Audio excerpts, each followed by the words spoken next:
بسم اللہ الرحمن الرحیم۔ السلام علیکم۔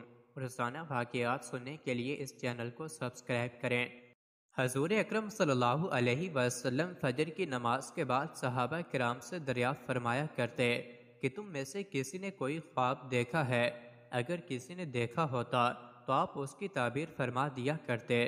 چنانچہ ایک مرتبہ جب آپ صلی اللہ علیہ وسلم نے صحابہ کرام سے دریافت فرمایا اور کسی نے بھی خواب کا تذکرہ نہ کیا تو حضور اکرم صلی اللہ علیہ وسلم نے ارشاد فرمایا کہ آج میں نے ایک خواب دیکھا ہے کہ دو آدمی میرے پاس آئے ہیں جو میرا ہاتھ پکڑ کر مجھے ایک مقدس سرزمین کی طرف لے چلے۔ کیا دیکھتا ہوں کہ ایک شخص وہاں بیٹھا ہوا ہے اور دوسرا ہاتھ میں زنبور لیے ہوئے کھڑے کھڑے اس بیٹھے ہوئے شخص کے کلے چیر رہا ہے، اور جب ایک کلہ گدی تک چیر جاتا تو دوسرے قلعے کے ساتھ بھی یہی معاملہ کرتا ہے۔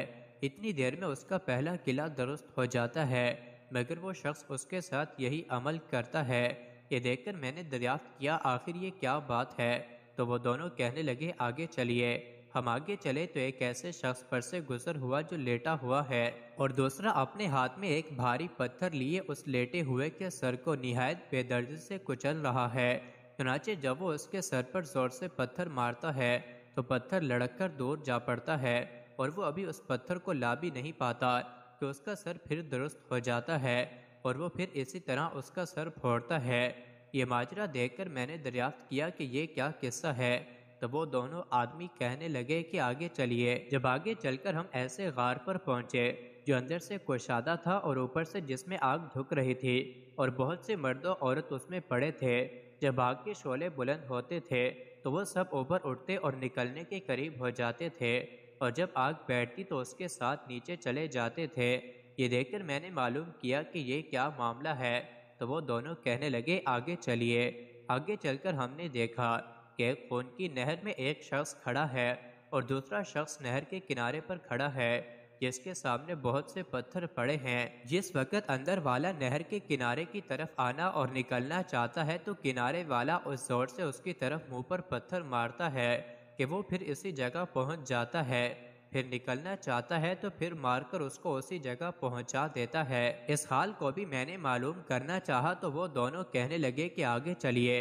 آگے چل کر ہم ایک ایسے سبز و شاداب باغ میں پہنچے جس میں ایک بڑے درخت کے نیچے ایک بوڑھا آدمی اور بہت سے بچے بیٹھے ہیں۔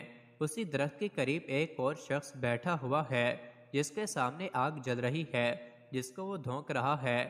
پھر وہ دونوں مجھ کو اس درخت پر چڑھا لیے گئے جس کے درمیان میں ایک خوبصورت مکان تھا۔ وہ دونوں مجھے اس مکان میں لے گئے۔ اتنا عمدہ مکان میں نے نہیں دیکھا تھا، جس میں بہت سے بڑے، جوان اور بچے موجود تھے۔ باہر لا کر اس سے بھی اوپر لے گئے جہاں پہلے گھر سے بھی زیادہ عمدہ مکان تھا جس میں صرف بوڑھے اور جوان تھے، اور میں نے ان دونوں شخصوں سے کہا کہ تمام رات تم مجھے لیے پھرے ہو، آخر ان اسرار کی حقیقت سے بھی آگاہ کرو۔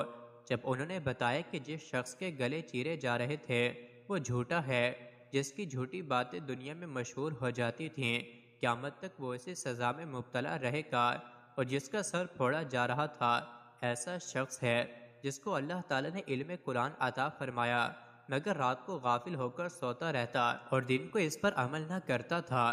قیامت تک وہ اس عذاب میں مبتلا رہے گا، اور آگ کے غار میں زناکار پڑے ہیں اور خون کی نہر میں سود خور۔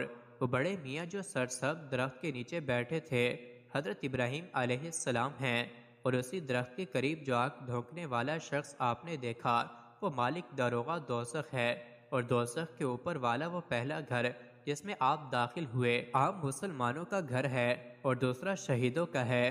ہم دونوں آدمیوں میں جبرائیل ہوں اور یہ میکائیل ہے۔ اس کے بعد کہنے لگے ذرا سر اوپر اٹھائیے۔ میں نے سر اٹھا کر دیکھا تو میرے اوپر ایک سفید بادل مجھے نظر آیا۔ وہ کہنے لگے یہ آپ کا گھر ہے۔ اس پر میں نے کہا تو مجھے چھوڑ دیں، اپنے گھر میں داخل ہو جاؤں۔ اس پر انہوں نے کہا نہیں، ابھی آپ کی عمر پوری نہیں ہوئی، اگر پوری ہو چکی ہوتی تو ابھی چلے جاتے۔ مزید ایسی ہی ویڈیوز کے لیے چینل کو ضرور سبسکرائب کریں۔